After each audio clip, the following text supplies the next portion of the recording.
Emily, I'm grabbing lunch with friends today, so can you watch the kids?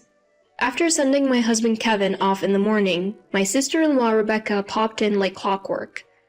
Rebecca, I'm working from home today too. Oh, come on. You're just working at home, right? Let me have a break as a mom. All right, take care. With that, she left, leaving her kids behind. I sighed and welcomed the 3 kids into my home. My name is Emily. I am a 37-year-old working homemaker. I freelance as a graphic designer, primarily working from home. After pouring my soul into building my career, I realized I was already past my 20s. By the time I felt stable in my work, I was 35. I was happy doing what I loved and thought maybe marriage wasn't so necessary. That's when I met Kevin. Kevin is 1 year older than me at 38 and works for a company that designs posters and signs. We met because I took on a freelance project from his company and eventually we got married. Since I had lived alone for so long, I had some reservations about living with someone else. But life with the easygoing Kevin was comfortable. However, about 6 months into our peaceful married life, things changed. The trigger was my mother-in-law Margaret getting hospitalized. It wasn't a life-threatening illness, but her physical strength had declined. Worried about her, I started visiting my in-laws' house whenever I had time. Emily, you're busy with work too. Don't feel like you have to visit too often. Though, I'm glad when you do. Just don't push yourself. Margaret sounded genuinely concerned. No worries. I enjoyed chatting with you, Margaret. It's actually a refreshing change from working alone at home. I reassured her with a smile. Margaret is a delightful person, always cheerful and charming. Even though I'm younger than Kevin, I am not what society would consider a young daughter-in-law. I know my in-laws would probably be happier with a younger daughter-in-law, especially given that I'm married to their eldest son. So I was prepared for some pushback when I first introduced myself. However, to my surprise, my parents-in-law were incredibly welcoming. Margaret even said, "My son's not the most interesting guy, you know. I had almost given up on him ever getting married. Having a strong and wonderful woman like you as my daughter-in-law is a relief." Thanks to that, I've built a strong relationship with my in-laws. So, given that Margaret was ill, I had no reservations about visiting my in-laws' house this time around. But there was one issue. It was about Rebecca, my sister-in-law. Rebecca is Kevin's younger sister by 6 years, married 8 years ago, and has 3 kids. Living near the in-laws, Rebecca, as stay-at-home mom, seemed to be dropping her kids off almost daily, even after Margaret got sick. Having the grandkids around is great, and Rebecca needs a break too, but having them here this often is a bit much, especially when I'm not feeling well. Margaret mentioned one day. Rebecca, dropping off her kids, responded, "Well, wouldn't having kids around cheer you up? Just let them play around, it's fine." Rebecca, considering Margaret's condition, maybe you should hold off on leaving the kids here for a while. What? You don't understand how tough parenting is. How about Emily helps? You're here to assist mom anyway, right? Take care of the kids too while you're at it. Bye! Rebecca walked out, ignoring my suggestion. Emily, I'm so sorry. I've spoiled her too much, and this is the result. You should get back to work. Don't worry about me. No, but... Looking at the kids racing around inside, I debated going back home, but eventually decided to stay until Rebecca returned. It was only 10 a.m., and Rebecca should be back by 3 or 5 p.m. at the latest, giving me enough time to cook dinner before Kevin comes home. However, Rebecca didn't return until after 7 p.m. Sorry, I got a bit delayed. Oh, Emily, you're still here. You must have a lot of free time. Bye. Wait, Rebecca, how about saying thank you? Margaret chided Rebecca, who was about to leave. Oh, give me a break. I'm too old for lectures. Bye. Rebecca took the kids and left without a word of gratitude. Both Margaret and I stood there in disbelief. One day, Rebecca suddenly said, "Can you take the kids shopping for clothes? They grow up so fast. They need new clothes. I have a doctor's appointment today. I can't." Margaret looked bewildered at Rebecca's sudden request. I don't see why you can't just reschedule your doctor's appointment. I need you to go shopping today. I'm meeting my mom friends tomorrow, and I don't want the kids looking shabby. Don't you feel sorry for them? Why can't you go yourself? Why do I have to go? Even the usually gentle Margaret raised her voice.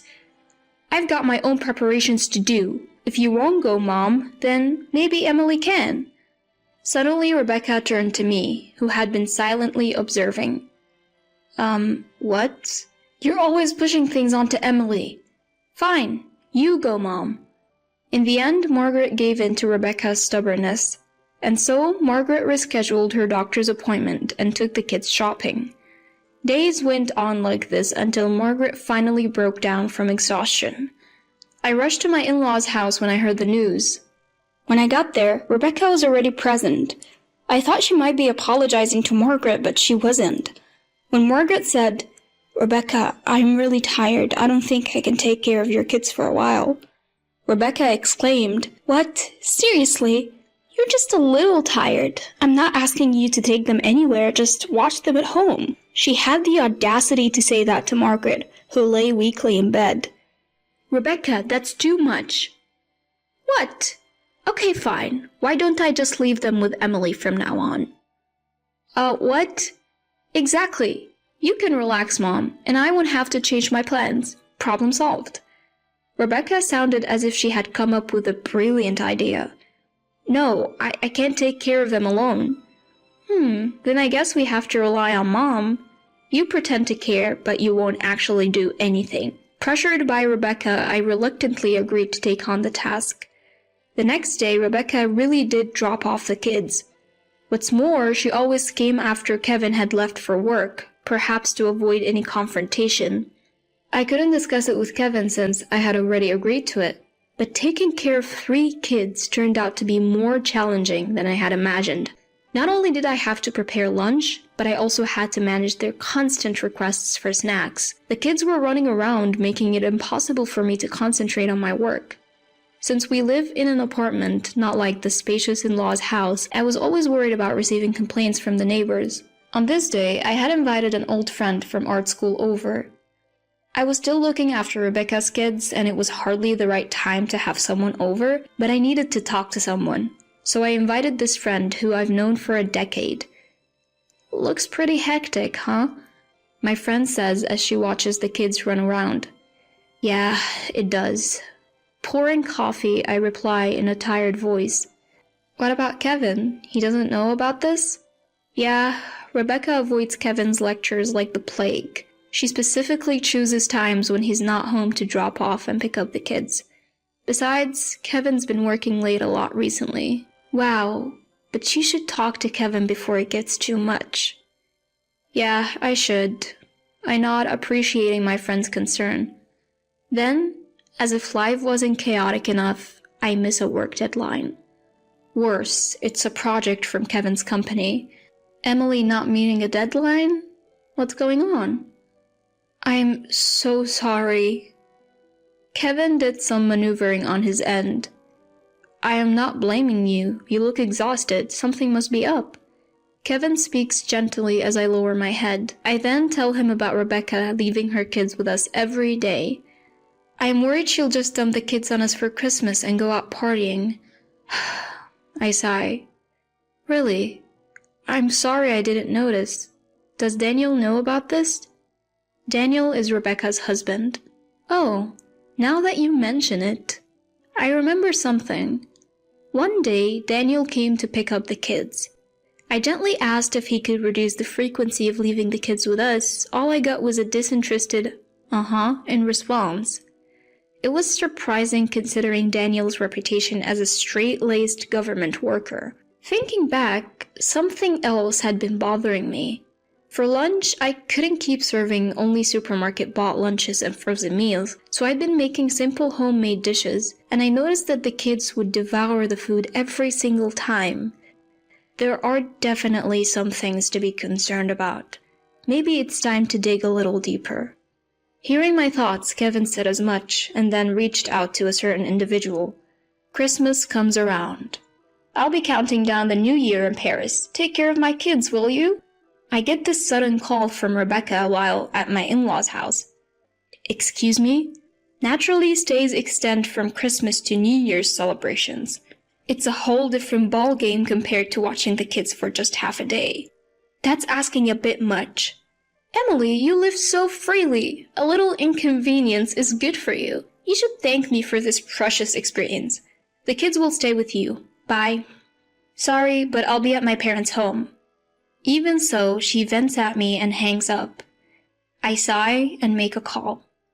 A few days later, what the heck happened? Explain. A furious Rebecca calls. Oh, Rebecca, welcome back. How is Paris?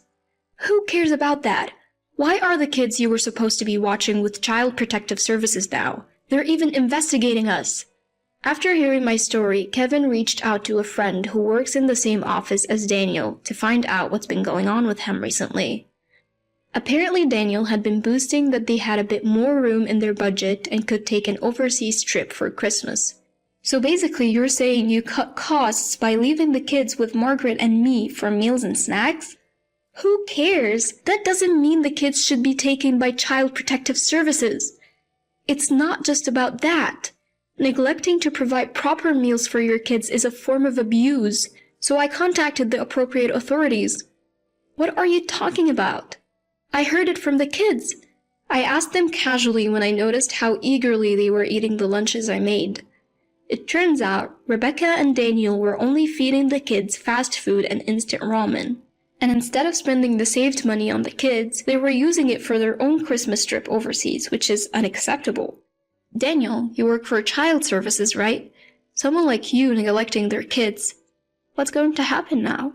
With that, I hung up the phone. Soon after, Child Protective Services conducted an investigation at Rebecca and Daniel's home. With the kids' consent, they were taken into the care of my parents-in-law. This became public, and Daniel was pushed into a less desirable job position, eventually resigning. He seemed to be having trouble finding another job, his bright from being a government worker getting in the way. Rebecca also started working part-time, but it didn't last. Both of them frequently asked Kevin and his parents for financial help, but they refused. Of course, Kevin and I did everything we could to support the kids, who have now grown attached to us and rejected any contact with Rebecca and Daniel. Seeing Rebecca and Daniel's retreating figures after the kids told them through the doorbell camera that they didn't want to see them made my heart lighter. Even the kids who I once thought were out of control have become much better behaved, showered with genuine love and affection from my parents-in-law. These days, I'm enjoying the lively, happy days that I hadn't anticipated.